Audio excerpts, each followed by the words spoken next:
Indonesia sebagai negara berkembang, terutama di bidang informasi dan persnya yang terus mengalami kemajuan. Sejarah perkembangan pers di Indonesia tidak bisa lepas dari sejarah perjuangan bangsa Indonesia. Monumen Pers Nasional terletak di Jalan Gajah Mada nomor 59 Surakarta. Pemerintah melalui Peraturan Menteri Kebudayaan dan Pariwisata menetapkan Monumen Pers Nasional sebagai bangunan cagar budaya atau BCB di kawasan Kota Solo. Bangunan Monumen Pers Nasional bentuk dan ornamennya mengadopsi Candi Borobudur. Dahulu dikenal dengan sebutan Sosipeit Sasono Suko, dan pada tanggal 9 Februari 1946 diselenggarakan pertemuan wartawan nasional yang melahirkan PWI sebagai organisasi wartawan pertama pasca kemerdekaan Indonesia dan menetapkan Sumanang sebagai ketuanya.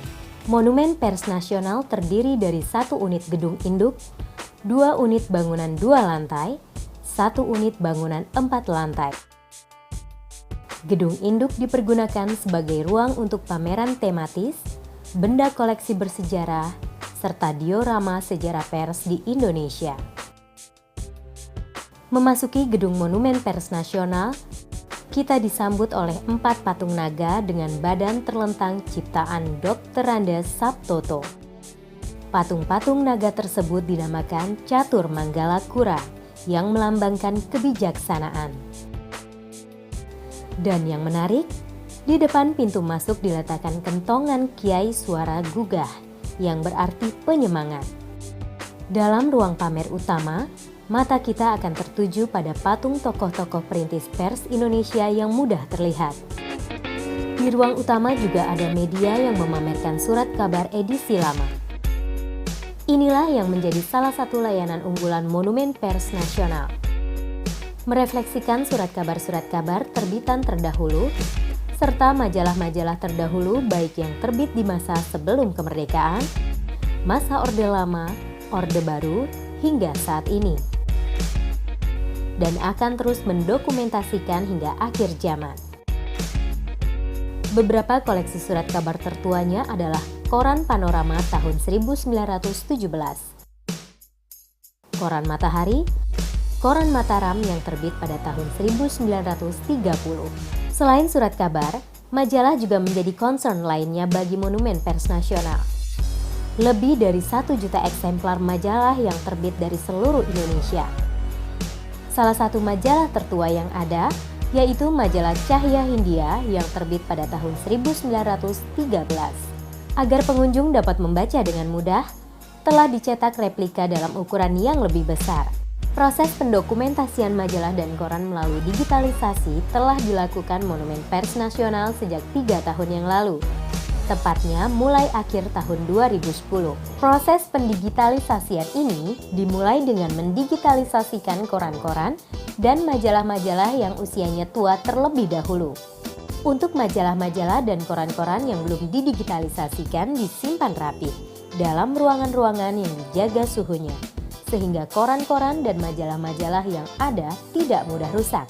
Waktu saya melakukan penelitian, saya mendapatkan majalah-majalah, surat kabar yang mungkin di Arsip Nasional sendiri sudah tidak ada. Monumen Pers Nasional memiliki beberapa layanan untuk memenuhi kebutuhan masyarakat Surakarta dan bahkan seluruh Indonesia. Antara lain adalah perpustakaan yang terletak di lantai 2. Layanan berikutnya adalah ruang koran digital, di mana pengunjung dapat mengakses melalui 6 komputer dengan teknologi layar sentuh untuk mendapatkan informasi tentang koran atau majalah lama yang sudah dalam bentuk digital. Pengunjung dapat mencetak majalah atau koran yang diinginkan untuk keperluan penelitian atau lainnya. Layanan yang lain adalah Media Center. Di ruangan ini ada sekitar 9 komputer online yang dapat mengakses internet dengan gratis. Serta ada pula layanan free wifi.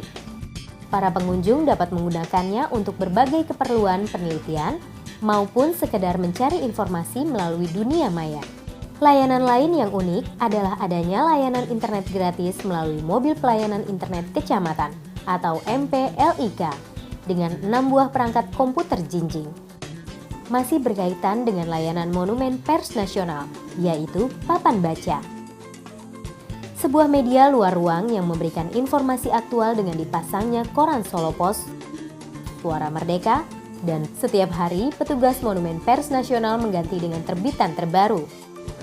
Monumen Pers Nasional saat ini merupakan unit pelaksana teknis di bawah Dirjen Informasi dan Komunikasi Publik Kementerian Komunikasi dan Informatika RI yang memiliki SDM handal dan kompeten di bidangnya. Monumen Pers Nasional saat ini mampu bersaing dan menjadi ikon pers nasional, bahkan internasional.